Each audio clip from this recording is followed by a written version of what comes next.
हसीन आदरणीय सुरेश चंद जी, बाबू जी, बाकी विशिष्ट विभूतियाँ और सबसे इम्पोर्टेंट श्रोतागण और बाकी मुअज़्ज़ज़ शहरी आगरा के,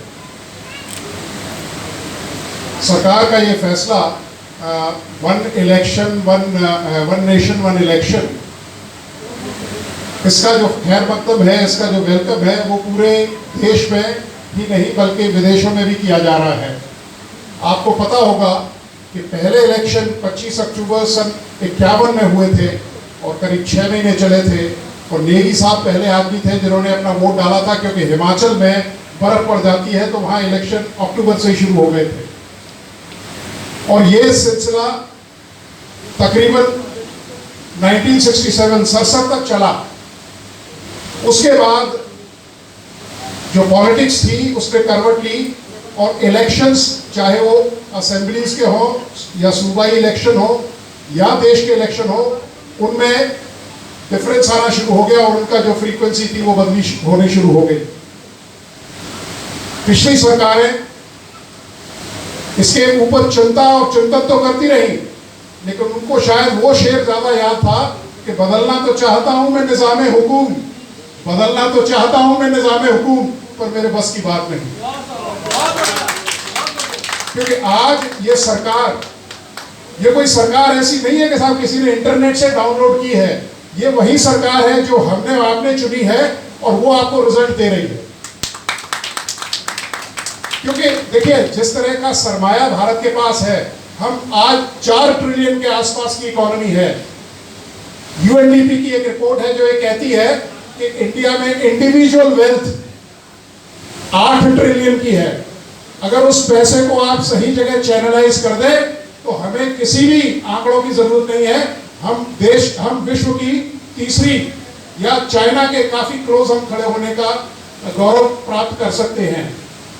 खर्चा एक सबसे बड़ा मुद्दा है, क्योंकि आप ये देखिए, वो सेना के पॉइंट ऑफ व्यू से कहता हूं ना, कि कहते किसी ने एक बार पूछा, किसी जनरल साहब ने कि पूछो, कहता सीमा पे तनाव है, सीमा पे तनाव है, जरा पूछो क्या चुनाव है।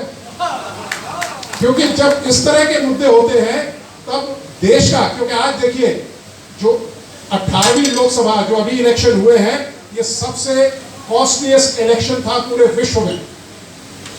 और आज हमारा और आपका पैसा अगर इसी तरह जाया होता जाएगा तो भारत जो एक विश्व शक्ति की तरफ बढ़ रहा है वो सपना डिले होता जाएगा। तो हमें चाहिए कि हम इसका खैर मकदम करें, इसको पूरी तरह सपोर्ट करें। देखिए, रही बात एक्सपेंडिचर की, फोर्सेस की हमारे यहाँ कोई कमी नहीं है, फोर्सेस को डिप्लॉय किया जा सकता है। जब हम इलेक्ट्रॉनिकी में इतना आगे निकल चुके हैं तो ईवीएम बनाने की हमारे लिए कोई बहुत बड़ी समस्या नहीं है, लेकिन एक विल होनी चाहिए और वो इस सरकार में है। क्योंकि प्रधान से लेकर प्रधानमंत्री तक अगर एक ही इलेक्शन होगा तो ये देश के हित में है, हमारा पैसा बचेगा।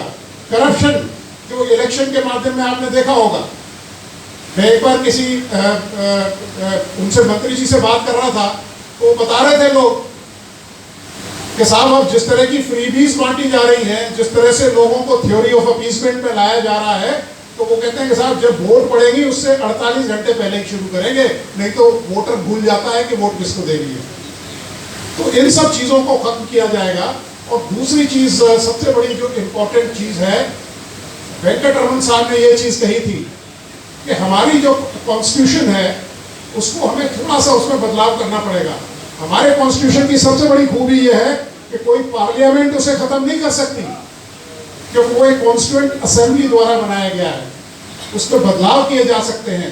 रिजिड कॉन्स्टिट्यूशन है लेकिन फ्लेक्सिबल है, और उसमें हमें, जैसे अमेरिका में आप देखिए, वहाँ 4 साल बाद इलेक्शन होते हैं, चाहे कोई मर जाए, कोई गिर जाए, कोई रिजाइन कर दे, कोई कुछ हो जाए। आर वेंकटरामन साहब जो प्रेसिडेंट थे, उन्होंने ये कहा था कि we should have a representational government. अब ये नहीं होना चाहिए कि साहब आपके पास 150 सीटें हैं, इनके पास 100 सीटें हैं, उनके पास 75 सीटें हैं, तो वो जो खरीद फरोख्त चलती है या जो मेल मिलाप चलता है उसमें आपको जाने की जरूरत नहीं है। जिसके पास जितनी सीटें हों उसे उतनी जो डिपार्टमेंट्स है वो दे दिए जाए। बाई इलेक्शंस की जरूरत नहीं है। अगर मतलब कैंडिडेट ए रिजाइन करते हैं या खुदा न करे उनका इंतकाल होता है, तो जो कैंडिडेट आपकी सेकंड बेस्ट चॉइस है उसे अपग्रेड किया जाए। There should also be a mid-term review of these ministers, of these representatives। ये नहीं, वो किसी ने भारत में ऐसा कहा था ना कि जब भारत में इलेक्शन 2 चरण में होते हैं, पहली चरण में तो नेता आपके चरण में होता है और दूसरे में आप नेता के चरण में वोट देते हैं। तो ये जो चीज है इसको हमें खत्म करना पड़ेगा, क्योंकि हमें एक ऐसी सरकार फॉर्चुनेटली मिली है जो इस देश के बारे में सोचती है। आज देश अगर बढ़ रहा है तो ये हम सबकी ताकत है, क्योंकि कॉम्प्रिहेंसिव नेशनल पावर के लिए 4 चीजों का होना बहुत जरूरी है। सबसे पहले एक स्टेबल गवर्नमेंट जो है अभी भारत में, जो माननीय प्रधानमंत्री जी के नेतृत्व में चल रही है। दूसरी है आपके ह्यूमन कैपिटल, जो सरमाया है भारत में, वो है। हमारे यहाँ आदमियों की कमी नहीं है, हमारे यहाँ महिलाओं की कमी नहीं है जो इस देश को कंट्रीब्यूट कर सकते हैं। तीसरी चीज होती है एक अच्छी डिप्लोमेसी, वो भी भारत में है। और तीसरी चीज होती है मिलिट्री माइट। तो ये सब चीजों से एक देश जो है वो महान बनता है। और अगर ये इलेक्शन होता है तो इसमें मैं कहता हूँ अरबों रुपए की सेविंग होगी, और हमारा और आपका समय जो जाया होता है, वरना आप देखिए रोज इलेक्शन हो रहे हैं। तो इन सब चीजों को ध्यान में रखते हुए ये एक बहुत बड़ा बढ़िया कदम है। और भारत में मैं तो कहता हूँ हर सिटीजन को इसको सपोर्ट करना चाहिए। देखिए कोई सरकारें चाहे 6 महीने पहले उनका रिकॉन्स्टिट्यूशन हो जाए या 6 महीने बाद हो जाए, क्योंकि देखिए बदलाव जब आप करते हैं